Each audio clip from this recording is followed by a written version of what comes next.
Do you feel broken even though nothing bad happened in your childhood? As a highly sensitive person, this confused me the most. I struggled with my emotions despite there being no trauma in my past. It took me 6 years of healing and research to discover the impact of childhood emotional neglect.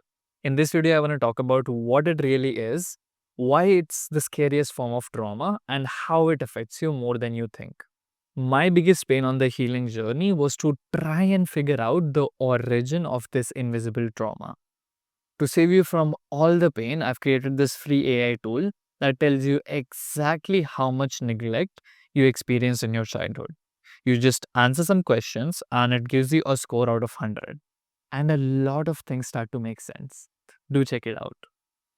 Let me start by sharing a beautiful experiment conducted by Dr. Ed Tronick at Harvard, which perfectly demonstrate the impact of neglect even for just 2 minutes. Babies this young are extremely responsive to the emotions and the reactivity and the social interaction that they get from the world around them. In the still face experiment, what the mother did was she sits down and she's playing with her baby who's about a year of age. I'm like a girl. Oh. And she gives a greeting to the baby gives a greeting back to her. Yeah. This baby starts pointing at different places in the world, and the mother's trying to engage her and play with her. They're working to coordinate their emotions and their intentions, what they want to do in the world. And that's really what the baby is used to. And then we ask the mother to not respond to the baby. The baby very quickly picks up on this, and then she uses all of her abilities to try and get the mother back.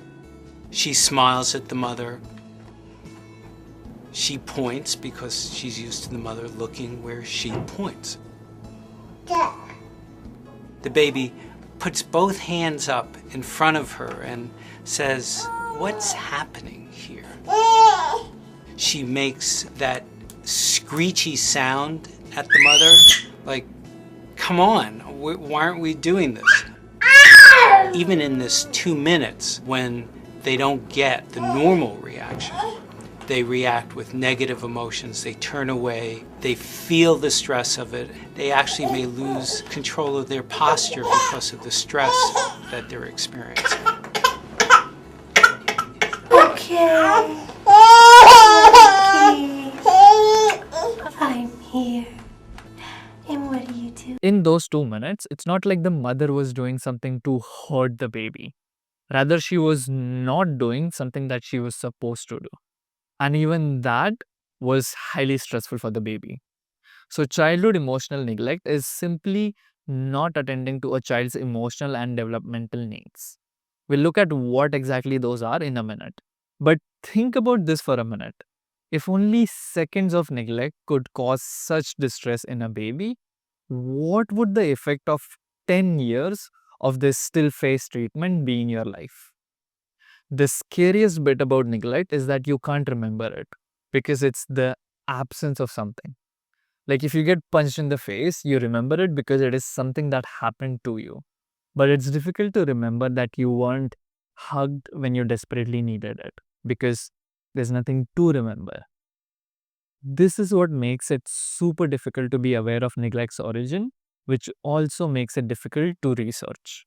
And ironically, the impact of neglect gets neglected, which is a shame. But here are 5 types of childhood neglect. When you're young, you have certain physical needs, like you're hungry, you cry, you get fed. You shit yourself, you cry, your parents come and they clean you up. If these physical needs are not met, you die. Similarly, you also have emotional needs. When these needs are not met, you may not die literally, but you die psychologically. Here are the core 5 non-negotiable needs of every child. These are heavily inspired by Dr. Gabor Mate's work. The first one is attachment. Let's go back to this 1-year-old baby. How long do you think she survives without being attached to an adult who cares for her? Maybe a day or two. Because of this dependency, her brain is hard wired for physical and emotional attachment. And everything else is secondary to her because anything other than survival is secondary. Some example of this need not being met are you being physically left alone or with a caretaker as a child because your parents were busy working. Your parents were narcissistic and hated you for whatever reason, or you receiving the still face treatment repeatedly over your childhood. Needless to say, when this physical and emotional attachment of a baby breaks, it suffers psychologically, just like in the experiment.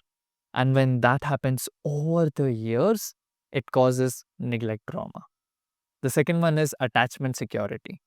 Let's say every time that baby was loud, her mother gave her the still face and broke the attachment. Soon she would do anything to avoid loudness because she cannot afford to lose that attachment. And the loudness got associated with breaking of that attachment. Along with attachment, a child also needs a sense of security with that attachment. It needs to rest assured that it won't lose attachment at any cost. Because if breaking attachment is death to a child's brain, threat of breaking attachment is intense fear and stress, which is exactly what insecure attachment causes. The third one is emotional expression.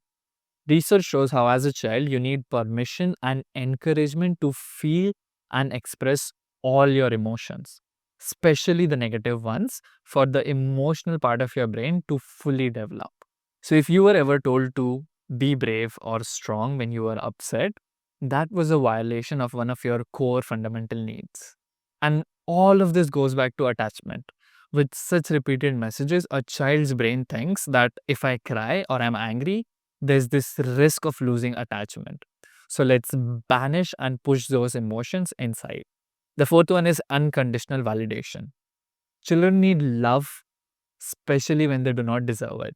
There's this beautiful quote by Harold Hulbert, who was a child psychiatrist. Children have this need to be unconditionally validated for who they are. Not because you did something right or looked a certain way, but because you exist. Some examples of this need being met are random expressions of love from parents without any reason. Being told you are loved even when you feel upset, look terrible, or maybe are sick.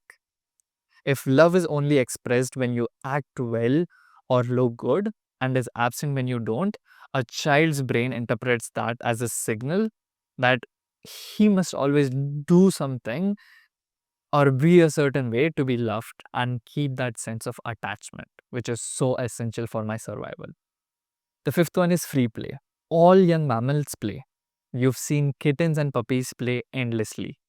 That is what helps their brain to develop. In fact, there are studies that show children's brain learn better with play as opposed to the shit study patterns in mainstream schools. So if you were ever in a restaurant running around having fun and you were yelled on and told to sit in one place, that is also a violation of your core need to play. Now, think back for a second to your childhood as to what extents were these needs met or not met. And if you think that these are too common to cause any psychological damage or trauma, everyone goes through this, right? A, you're a part of the problem, and B, you're right. Such experiences are normal by the very definition of the word, but are not natural. Certainly not ideal for a child's development. If you need more concrete examples, you can check out the free test, which is quite extensive. But if you want to start healing this sneaky trauma, watch this video next where I talked about the 20 lessons from 2000 days of healing my neglect wounds.